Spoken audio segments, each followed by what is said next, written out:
Vision du 3 juin 1944. Jésus me montre une réunion de chrétiens au tout premier temps après la Pentecôte. Je dis tout premier, car les 12, ils sont de nouveau 12 et donc Matthias a déjà été élu, ne se sont pas encore séparés pour aller évangéliser la terre. Je pense par conséquent que la Pentecôte doit avoir eu lieu peu auparavant. Toutefois, de nombreux disciples accompagnent maintenant les 12. Ils se trouvent tous au Cénacle. Celui-ci a subi une modification nécessaire à sa nouvelle fonction et imposée par le grand nombre de fidèles. La grande table n'est plus contre le mur de l'escalier, mais contre celui qui est en face, de sorte que ceux qui ne peuvent entrer dans le Cénacle, Jésus me fait observer que c'est la première église du monde entier, puissent voir ce qui s'y passe en s'entassant dans le couloir d'entrée près de la petite porte grande ouverte. Il y a des hommes et des femmes de tout âge. Dans un groupe de femmes, près de la table mais dans un coin, se tient Marie entourée de Marie-Madeleine, de Marthe, de Véronique, de Marie, femme de Cléophas, et de Salomé, la maîtresse de maison.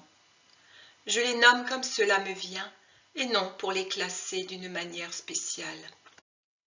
Il y en a encore une autre qui se trouvait elle aussi au calvaire, mais j'en ignore le nom. Parmi les hommes, je reconnais Nicodème, Lazare, Joseph d'Arimathie et, me semble-t-il, Longinus aussi, le centurion du calvaire.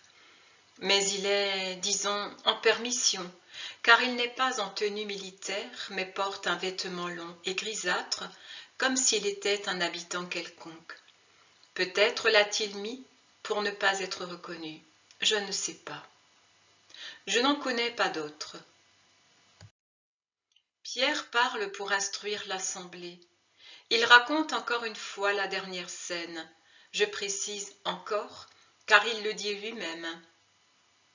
Je vous parle encore une fois de cette scène pendant laquelle, avant d'être immolé par les hommes, Jésus de Nazareth, comme on l'appelait, Jésus-Christ, Fils de Dieu et notre Sauveur, comme il faut le dire et le croire de tout notre cœur et de tout notre esprit, puisque notre salut réside en cette foi, s'immola de sa propre volonté et par excès d'amour, en se donnant aux hommes en nourriture et boisson par ces mots, faites ceci en mémoire de moi.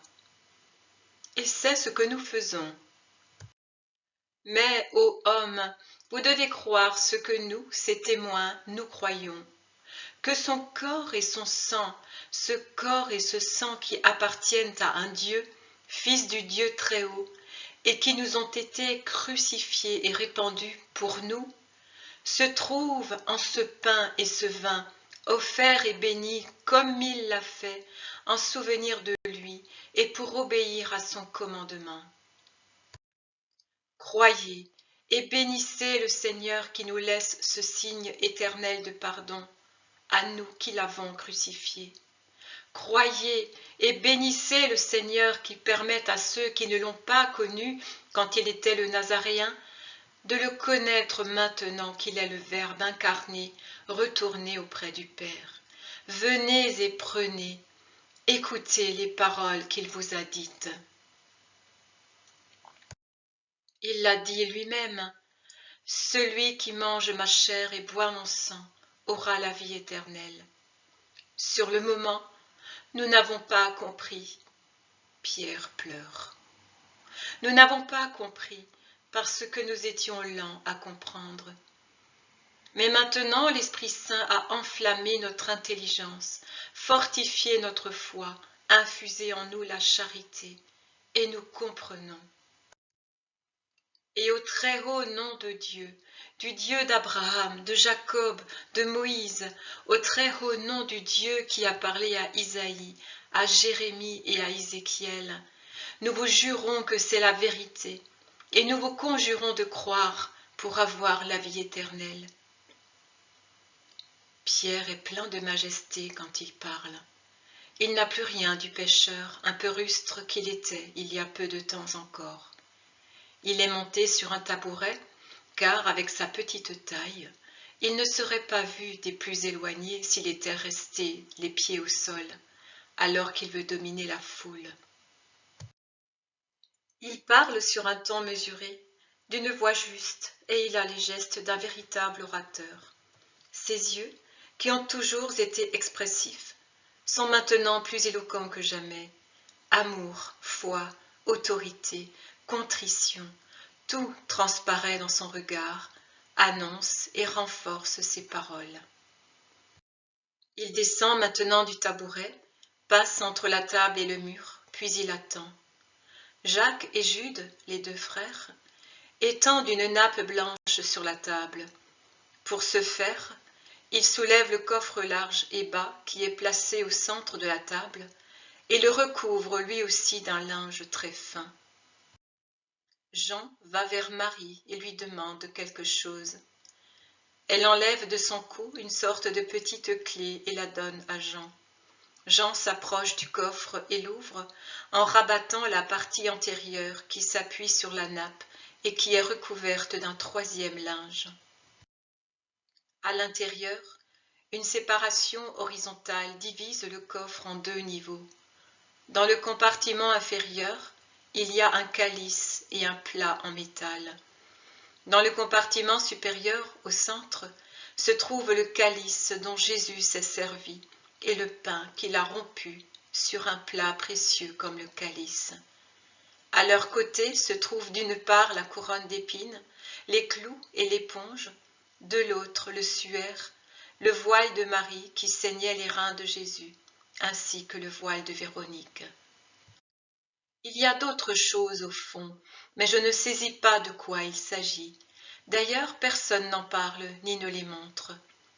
En revanche, celles que j'ai indiquées, à l'exception du calice et du pain qui restent à leur place, sont prises par Jean et Jude et montrées à la foule qui s'agenouille.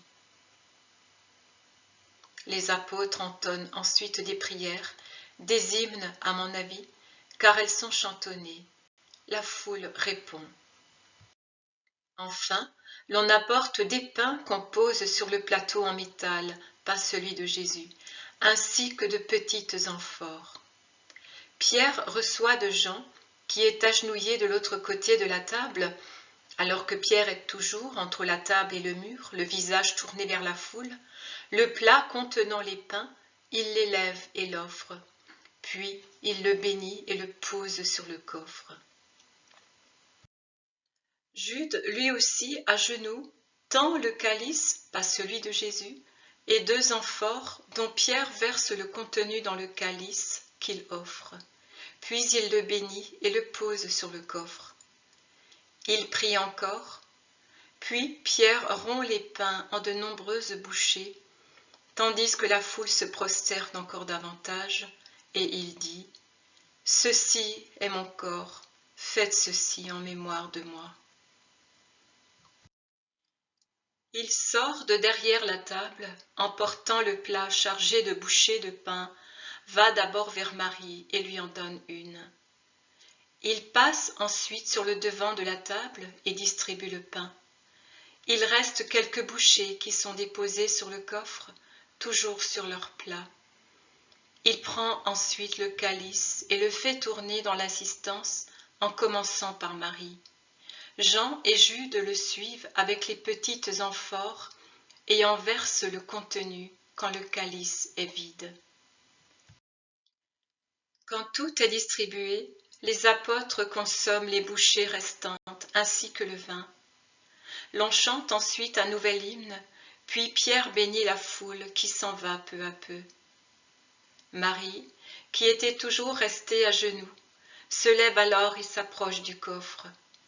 Elle se penche par-dessus la table et touche du front le compartiment du coffre, tout en déposant un baiser sur le bord du calice de Jésus. Ce baiser s'adresse aussi à toutes les reliques qui y sont rassemblées. Puis Jean le referme et rend la clé à Marie. Je crois avoir vu exactement la Sainte Messe telle qu'elle était au commencement. Et, j'en suis certaine, avant la fin du temps de la Pentecôte, Jésus, selon sa promesse, me satisfait en m'éclaircissant la deuxième chose que je voulais savoir. Il m'explique pourquoi je voyais les âmes être de couleurs différentes dans la dictée du 31 mai. En outre, je sais maintenant ce que contenait le coffre si cher à Marie. Il était tout à la fois le reliquaire et premier tabernacle. Et il me plaît de penser que c'était Marie qui le possédait et en gardait la clé. Marie est donc la trésorière de tout ce qui est Jésus, la prêtresse de l'Église la plus véritable.